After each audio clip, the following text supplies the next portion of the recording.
Back viewers, आप देख रहे हैं आर पार और इस समय आर पार की बड़ी ब्रेकिंग स्टोरी है। बीजेपी के IT cell head Amit Malviya का बड़ा ट्वीट है। अमित मालवीय ने कहा है कि कांग्रेस में उन्होंने तंज कसा है कि यात्रा में इतने लोगों को बुलाया क्लोजिंग सेरेमनी के अंदर, लेकिन कोई नहीं आया, इसलिए भारत जोड़ो यात्रा फेल है, विपक्ष ने तवज्जो तक नहीं दी है। यह कहा है अमित मालवीय ने। यह समय की ब्रेकिंग स्टोरी है। यात्रा भीगा पटाखा साबित हुई है, यह कहा है अमित मालवीय ने। यानी कुल मिलाकर एक बड़ा तंज कसा है अमित मालवीय ने। बीजेपी के नेता हैं, वो कह रहे हैं कि भारत जोड़ो यात्रा में जिन जिन को न्योता दिया सेरेमनी में जुड़ने का आखिरी दौर के अंदर, उसमें किसी ने तवज्जो तक नहीं दी। यानी अगर शरद राव पवार को बताया तो ना सुप्रिया सुले आई, ना अजीत दादा पवार आए, ना प्रफुल्ल पटेल आए, ना कोई और नेता आया। अगर उद्धव ठाकरे को न्योता दिया तो ना आदित्य ठाकरे पहुंचे, ना कोई और पहुंचा। इसीलिए यह महत्वपूर्ण है कि क्या भारत जोड़ो यात्रा को फेल बता रही है भारतीय जनता पार्टी। लेकिन अब मैं आपको कुछ तथ्य दिखाना चाहता हूं, एक बड़ा विश्लेषण दिखाना चाहता हूं, क्योंकि बार बार इसको ऐतिहासिक कहा जा रहा है। ऐतिहासिक दावे का विश्लेषण क्या है? लाल चौक पर तिरंगा 1992, याद करिए, डॉक्टर मुरली मनोहर जोशी, दिल्ली के पूर्व मुख्यमंत्री मदन लाल खुराना और साथ में नरेंद्र मोदी जो यात्रा के संयोजक थे वो, और इस यात्रा को रोका गया था। यानी तिरंगा फहराने के लिए एक बड़ी जद्दोजहद हुई थी। ये 1992 की यात्रा थी।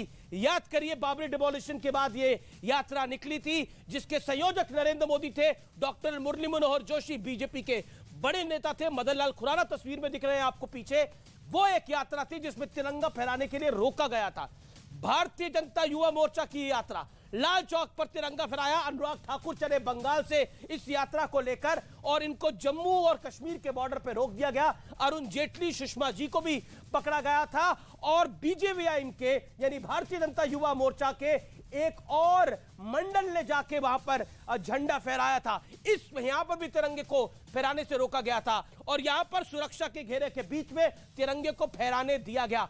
तो बड़ा सवाल यह होता है, आज जो बड़ा सवाल राधिका जी आपसे बनता है वो ये बनता है कि पहले की यात्राओं में जो आपके शासन में निकली, वहां पर तो तिरंगा फहराने की अनुमति नहीं होती थी। 370 के बाद तिरंगा फहराइए, यात्रा करिए और श्रीनगर की बर्फबारी का मजा भी लीजिए। एक बयान भी दिखा रहे थे, जैसा मैंने कहा, भारतीय जनता पार्टी के नेताओं के अंदर, उनके 2 रुपीज व्हाट्सएप फैक्ट्री के अंदर बहुत पेट में दर्द है। क्या बोला आपने? 2 रुपए 2 रुपीज व्हाट्सएप फैक्ट्री है, क्योंकि यही वो रेट देते हैं लोगों को, ट्रोल आर्मी को अपनी। अब वो बात ये है ना, ये बीजेपी के आईटी सेल हेड है, वैसे कितनी नफरत फैलाते हैं और कितना झूठ बोलते हैं वो आप भी जानते हैं। सरकार में है इसलिए ट्विटर शायद उनका अकाउंट बैन नहीं करती है। अब मुद्दा ये है कि ये बार बार कभी टी शर्ट पे आ जाते हैं, कभी दाढ़ी पे आ जाते हैं, कभी किसी चीज पे आ जाते हैं। अरे क्या परेशानी है? परेशानी ये है कि जनता की भीड़ क्यों मर रही है, क्यों लोग वहां पे आ रहे हैं। मैं फिर बोलूंगी, आपने बोला क्या मकसद तिरंगा फहराना है कि मकसद ये है कि जम्मू कश्मीर की जनता, कश्मीर की जनता को नौकरी मिले? क्या मकसद ये नहीं होना चाहिए सरकार का कि क्या मकसद तिरंगा तब असलियत में लहराएगा अमीश जी, जब वहां का कश्मीरी पंडित अपनी जान की भीख नहीं मांगेगा? ये शासन आपका था जिसमें तिरंगा फहराने के लिए रोका गया था। 3 साल से क्या हो रहा है? 3 साल में आपने शासन आपका था, ये शासन आपका था। जब नरेंद्र मोदी और डॉक्टर मुरली मनोहर जोशी की तस्वीर आपको दिख रही है, जिसमें मदन लाल खुराना भी दिख रहे हैं, दिल्ली के पूर्व मुख्यमंत्री, तिरंगा फहराने के लिए रोका गया था और इन्होंने तब भी तिरंगा जाके फहराया था। और दूसरी तस्वीर है भारतीय जनता पार्टी युवा मोर्चा की, अनुराग ठाकुर को पकड़ लिया गया था, अरुण जेटली को गिरफ्तार कर लिया गया था, सुषमा स्वराज को गिरफ्तार कर लिया गया था। मैं रिपीट नहीं कर रहा, मेरा पॉइंट यह है कि आज के दौर में तिरंगा फहराने दिया गया और पूरे सम्मान के साथ। पॉइंट ये है, तो पॉइंट ये है अमीश जी, जो ये बार बार भारतीय जनता पार्टी बौखला गई है, इनको समझ नहीं आ रहा हम क्या बोले। टी शर्ट क्यों पहने हैं हम, वो क्यों पहने हैं, थर्मल क्यों पहने हैं, आज दाढ़ी क्यों है, आज रेन क्यों पहना हुआ है। सवाल ये है, ये बौखला गए हैं वहां पे जनता को देखकर। फिर बोलूंगी, कश्मीरी पंडितों का वो वीडियो दिखाइए जो आके राहुल जी से मिलके गए। कि मुस्लिम जोड़ो यात्रा है, मुस्लिम जोड़ो यात्रा, मुस्लिम जोड़ने, हाँ, इसी बात पे डांट भी लगाई थी ना मोदी जी ने शायद कि मुसलमानों के घर जाओ, और इसके ऊपर स्टैंप इन्हीं के राष्ट्रीय प्रवक्ता शहजाद पूनावाला ने भी लगाया। आर्टिकल पढ़ा था आपने वो अमीश जी? सीधा सीधा बताया कि अभी तक तो हम हर बस पे डिबेट करते थे कि सूत्रों के हवालों से खबर, इन्हीं के प्रवक्ता ने स्टैंप लगा दिया उस बात पर कि मोदी जी ने सबको डांट लगाई है। चलिए, भारत जोड़ो यात्रा का ये तो असर हुआ कि मोदी जी ने सबको डांट लगाई कि सबको लेकर चलिए, सबके घर जाइए। जो आप लोग नहीं जा रहे थे, इस बात पे स्टैंप लग गया कि आप लोग मुसलमान से नफरत करते थे, जैसे उत्तर प्रदेश में आपने उनको एक भी टिकट नहीं दी। अगर प्रधानमंत्री को आके ये बोलना पड़ा कि उनके घर जाइए, इसका मतलब आप जाते ही नहीं थे। सुधांशु त्रिवेदी जवाब।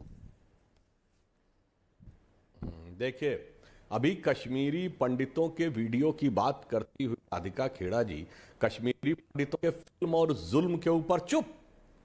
फिल्म और जुल्म के तो खिलाफ खड़ी हुई, फिल्म के खिलाफ और जुल्म करने वालों के साथ इतना साथ नहीं, सम्मान पूर्वक बुला के उनको प्रधानमंत्री कार्यालय में बात की जाती थी यासीन मलिक जैसे लोगों के साथ।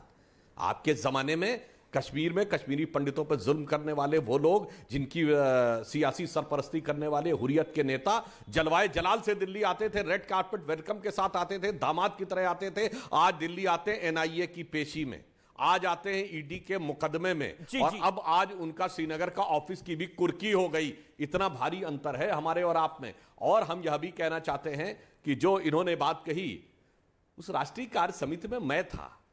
जानते क्या जमीन आसमान का अंतर है जो मोदी जी ने कहा? मोदी जी ने कहा कि समाज के हर वर्ग के पास जाइए। सिर्फ उन्होंने ऐसा नहीं केवल ये कहा कि मुस्लिम कहा, उन्होंने कहा जो वृद्धावस्था पेंशन वाले हैं, जो विधवा पेंशन वाले हैं, उनके पास भी जाइए। उन्होंने कहा वोट मिलेगा नहीं मिलेगा इसकी बात छोड़ के, क्योंकि हमें समाज के बारे में बात करनी। और आपके नेता कमलनाथ से लेके कितने लोग कहते हैं 100% वोट मुस्लिमों का मिलना चाहिए, वरना हम लोग जीत नहीं पाएंगे। 90% नहीं 100% वोट मिलना चाहिए। जमीन आसमान का अंतर है आपके और हमारे इस दौर में। सुधांशु जी, शहजाद पूनावाला आप ही का राष्ट्रीय प्रवक्ता है ना, इतना बड़ा आर्टिकल नेशनल अखबार में छपा, शायद टाइम्स। अरे मैं कार्य समिति के अंदर था भाई, उन्होंने स्टैंप लगाया है, मैं कार्य समिति के अंदर था और संसदीय पार्टी में भी था, तो मुझे आपके किसी प्रूफ की जरूरत नहीं है। मैं फर्स्ट हैंड बोल रहा हूँ, मैं तो खुद बोल रहा हूँ भाई, मैं था, मैं पार्लियामेंट्री पार्टी में भी था और कार्य समिति में भी था, दोनों जगह ये बात जब बोली गई। अब किसकी बात पे विश्वास करें, सुधांशु जी की भी शहजाद जी की? एक बोलते नहीं बोला, एक बोलते लिखित में बोला। स्टैम्प तो आप ही लोग लगा रहे, पहले ये तय कर लीजिए कि कौन मोदी जी को मिसरिप्रेजेंट कर रहा है, कौन झूठ बोल रहा है, और जो झूठ बोल रहा है उसको तो उसमें कार्रवाई होनी चाहिए तुरंत, या फिर माफी नहीं करेंगे मोदी जी। लेकिन एक बहुत अच्छी बात हुई, आप बार बार कश्मीरी पंडितों की बात करें, हर चीज करें। 3 साल में आपने जम्मू कश्मीर के 3 टुकड़े कर दिए। लद्दाख में लोग रो रहे हैं, कश्मीर में मैं फिर बोलूंगी, कश्मीरी पंडितों पे पिक्चर बनाना, उसके लिए बार बार अवार्ड में भेजना, उनको इंसाफ दिलाना नहीं। और मैंने नहीं देखा इस तरह का चीट, इस तरह का क्रिमिनल माइंड पूरे जेल स्टाफ को ब्राइब कर देगा। मैं सोच भी नहीं सकता था गवर्नमेंट फंक्शनरी को इम्पर्सनेट करता था, आवाजें बदलता था। टारगेट भी बहुत पावरफुल धनवान लोगों को करता है। ये एक ही चीज से रुक सकता है, अगर आप इसकी जीभ काटें। न्यूज चैनलों के इतिहास में पहली बार न्यूज 18 इंडिया की web series FIR number 208 streaming 3 February 9 PM।